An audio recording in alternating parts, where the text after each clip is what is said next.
ኑ እንቅረብ መጠራት ሳይመጣ ኑ እንቅረብ መጠራት ሳይመጣ።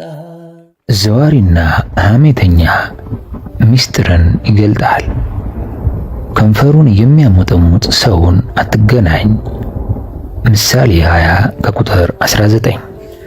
ክርስቶስ የሞተልህ ወዳጄ ሐሜት አያደርግብኝና እያሉ ራሳቸውን እያታለሉ እየገደሉ የሚኖሩ ወንድሞችና እህቶች አጋጥሞህ ይሆናል። ወይም አንተም ብትሆን በዚህ መንገድ አልፈህበት ይሆናል። አይታወቅም። አሁንም በዚህ መስመር ውስጥ ልትሆን ትችላለህ። ሰደበኝ አትበልና አንድ ነገር ልንገርህ። ሐሜተኛ ከኋላ የሚናከስ ውሻ ነው ይላሉ አበው። እንግዲህ አንተ በሥላሴ አርአያ አምሳል የተፈጠርክ በጥምቀት የተወለድክ ክርስቶስ የሞተልህና አዲሱን ሰው ክርስቶስን የለበስክ ቅዱስ ፍጥረት ስትሆን በአመፀኛዋ ዓለም አንደበት መርዝ በሐሜት ምክንያት ውሻ ከምትባል አንደበትህን ከሐሜት ጠብቅ። ብትጠቀምበትም ባትጠቀምበትም ምክሬን እንደማትጠላው አምናለሁ።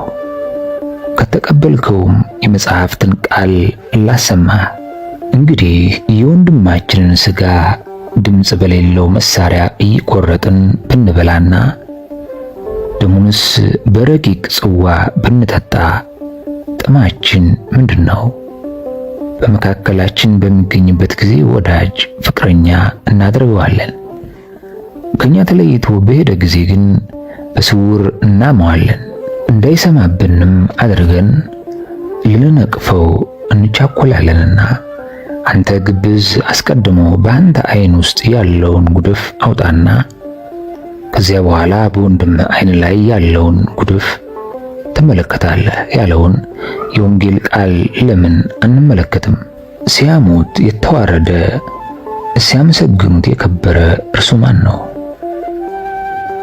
በአንዲት አንደበታችን ሁለት ቃላት ማለትም ክፉና በጎ ልንናገርበት እንዴት ይገባናል?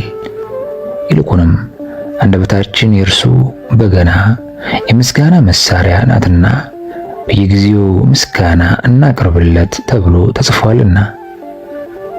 ጠቢባንም ሐሜት ያለ መሳሪያ ሰውን መግደያ ነው ብለዋል። ወዳጄ ነገሬን ባትወድልኝም የቅርብ ጓደኛ የማይለወጠውና የማይከዳ ቢሆንም መልካም ነው። ይኸውም መጽሐፍ ቅዱስ ልበ አምላክ ቅዱስ ዳዊትም በመንፈስ ቅዱስ ተቃይቶ በዘመረው መዝሙር ሐሜት ከእግዚአብሔር መንግሥት የሚያርቅ መሆኑን እንዲህ ማለት ይገልጽልናል። ባልንጀራውን በቅስታ የሚያማን እርሱን አሳደድኩ ይላል መዝሙር 100 ቁጥር 5። የሚያስደነግጥና የሚያስፈራ ቃል። እግዚአብሔር ያሳደደውን ያባረረውን የሚቀበለው የጨለማው ገዥ ዲያብሎስ ነው። ወዳጄ ታዲያ ያንተ ምርጫ እግዚአብሔር እንደሚሆን አልጠራጠርም። ይህ እውነት ከሆነ እንግዲያውስ ሐሜትን ተው።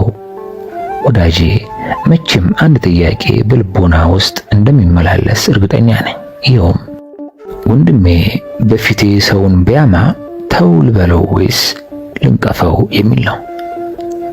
መጀመሪያ መጽሐፍ እስመ ሐሜት ይወልድ ሐሜተ፣ ሐሜት ሐሜትን ይወልዳልና ሰውን አትሙ ይላል ብለህ ንገረው። እምቢ ብለህ በፊትህ ወንድሙን የሚነቅፈውን የሚያማውን ፊትህን አጥቁረህ ግንባርህን ቋጥረህ እየው ታየው። ይህን ብታደርግ በሰውም በእግዚአብሔርም ዘንድ እየተጠበቅክ የተወደድክ ትሆናለህ ይለናል። እንዲሁ አድርግ። መቼም ይህ ነዝናዛ ጨቅጫቃ ሳትለኝ አትቀርም። በክርስቶስ ወንድሜ ስለሆንክና ስለምወድህም ነውና አትሰልቸኝ ብዬ ከአመፀኛዋ ዓለም አንደበት ራቅልኝ። ዘዋሪና ሐሜተኛ ምስጢርን ይገልጣል። ከንፈሩን የሚያሞጠሙጥ ሰውን አትገናኘው ይላል ምሳሌ 20 ከቁጥር 19። ብዙ ሰው በዚህ የአንደበት ኃጢአት የተጠቃ ነው። ስለዚህ ከማን ጋር ለዋል ብትል ልበ አምላክ ዳዊት በመዝሙሩ እንደተናገረው ልታደርግ ይገባሃል። ከቸር ሰው ጋር ቸር ሆነህ ትገኛለህ። ከቅን ሰው ጋር ቅን ሆነህ ትገኛለህ። ከንጹህ ጋር ንጹህ ሆነህ ትገኛለህ። ከጠማማም ጋር ጠማማ ሆነህ ትገኛለህ ይልናል መዝሙር 17 ከቁጥር 25። ወዳጄ ሊቀ ነቢያት ሙሴን በመማታቸው ምክንያት